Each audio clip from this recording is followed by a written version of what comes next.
Regresamos a CIPSE Noticias más temprano, son las 7:49 de la mañana. Gracias por estar con nosotros y en esta mañana hablaremos con la nutricionista Rocío Guave sobre los edulcorantes no calóricos y cuál es el mejor. Rocío, ¿qué tal? Muy buenos días. Hola, muy buenos días a todos.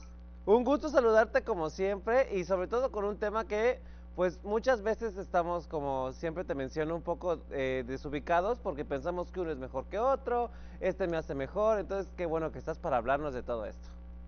Ok, sí, yo también, es una pregunta que me hacen recurrentemente y generalmente, bueno, yo tengo mis opiniones. FDA de Estados Unidos aprueba el uso de varios de estos. Hay algunos que llamamos endulcorantes artificiales, que quiere decir que son de medios químicos, no calóricos, y hay endulcorantes naturales no calóricos.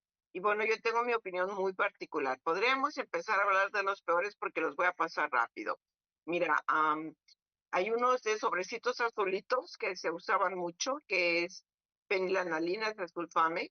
Esos, pues, no endulzan feo, tienen un sabor más o menos agradable, si dejan un sabor de después de comerlos, no resisten el calor, por lo que no es conveniente cocinar con ellos y los puede volver muy tóxicos. Han caído en desuso.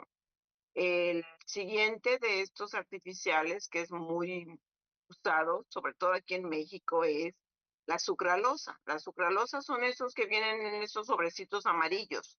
Si se acuerdan de ellos, son de los más comunes que van a encontrar en sitios, en restaurantes, en supermercados y todo, pero para mí lo triste de la sucralosa está en que está agregado a muchísimos productos.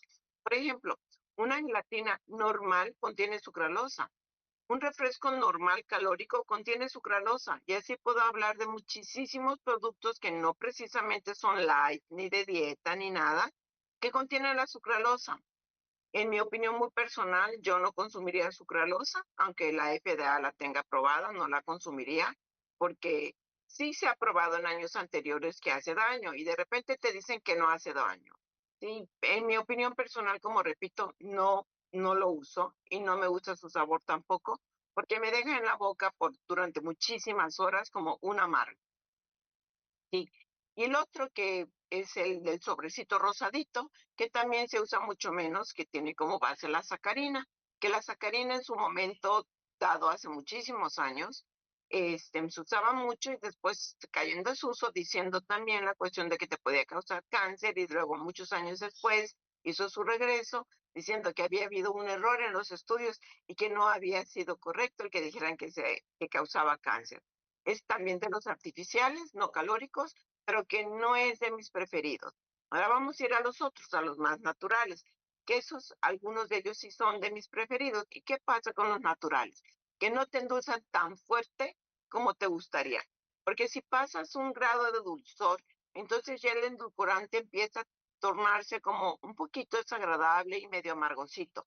Estos son para endulzar ligeramente. Sí, y en mi opinión, uno debería de comer las cosas dulces ligeramente dulces, no intensamente dulces, para de esa manera cambiar la cuestión de que nuestro paladar se desacostumbre a esos sabores dulces tan intensos y que con poco aprecies el dulzor nada más. Y estos son los que nos hacen menos daño. Entre ellos está, por ejemplo, stevia. Stevia ha sido popular por muchísimos años, aunque comercialmente tiene unos pocos años de estar en el mercado y que la gente le agrada, aunque algunas veces como no alcanza el, el- la fuerza en el dulce o la intensidad en lo dulce, a la gente llega a no gustarle porque cuando le ponen más empieza a amargar. Pero stevia es una muy buena opción para usar como endulcorante natural no calórico. El siguiente es monk fruit o fruto del monje, que también es un endulcorante natural que es muy, no contiene calorías, pero como endulza, ese es el que endulza más ligero de todos, y como endulza tan poquito, generalmente lo combinan con otros tipos de endulcorante que se llama azúcares de alcoholes, o son los polialcoholes, que son todos estos que terminan en tol, sorbitol, maltitol, xilitol, que tienen un grado de dulzura muy bueno, que también entra dentro de los naturales, tiene un grado de dulzor muy bueno y tienen muy poquitas calorías, y la mayoría de ellos tienen un muy leve impacto en la glucosa, o sea, en el azúcar en la sangre. Entonces, algunos de estos, como stevia, incluso monk fruit, llegan a estar combinados con alguno de estos polialcoholes que los dos más famosos comercialmente aquí en México son eritritol y xilitol principalmente, y que también son de un buen consumo, y como todo no debemos de abusar. Y el último que diría yo que es mi favorito es alulosa.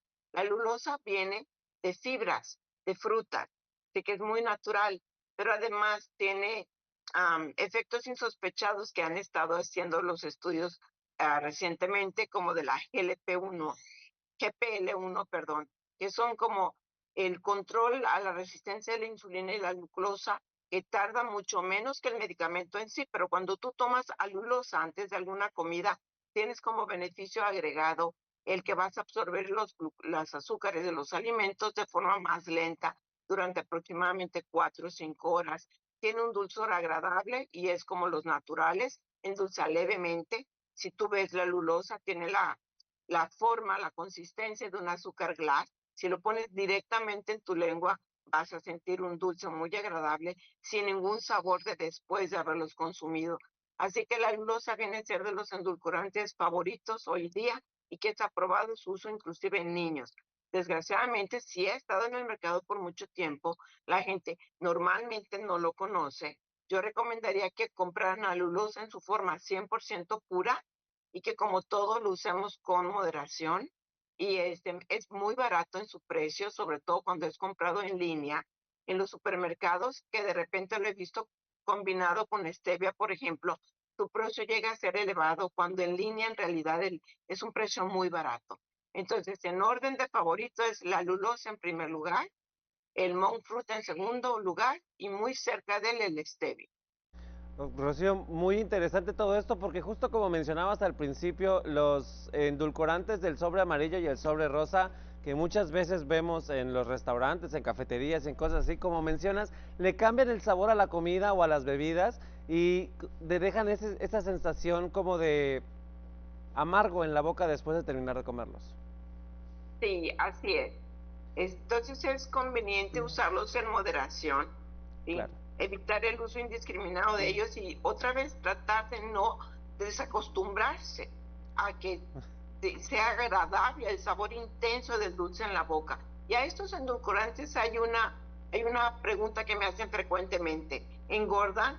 Porque dicen que cuando tu boca recibe lo dulce, el cerebro entonces empieza a funcionar de manera que se prepara a recibir esto muy dulce y entonces que aún así se segregue insulina.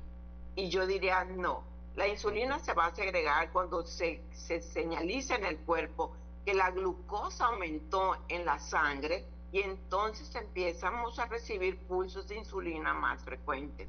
Así que no hay tal cosa de que los endulcorantes engordan o si cuentan las calorías, porque como tu boca ya está recibiendo el sabor de dulce, tu cerebro lo va a procesar de esa manera. No, no es así. No tienen calorías, por lo tanto no tienen ese efecto. Rocío, muy interesante todo esto. Muchísimas gracias por esta información tan valiosa. Dinos dónde te podemos encontrar para tener más información como esta. En mis redes sociales con Rocío Wabi, Nutrición Wabi, o a mi teléfono 9981-687000. Muchas gracias, Rocío. Te deseo una excelente semana y nos estamos viendo aquí el otro lunes. Igual, linda semana a todos. Hasta luego. Ahora vamos con mi compañera Nancy Salinas, que nos tiene información muy especial.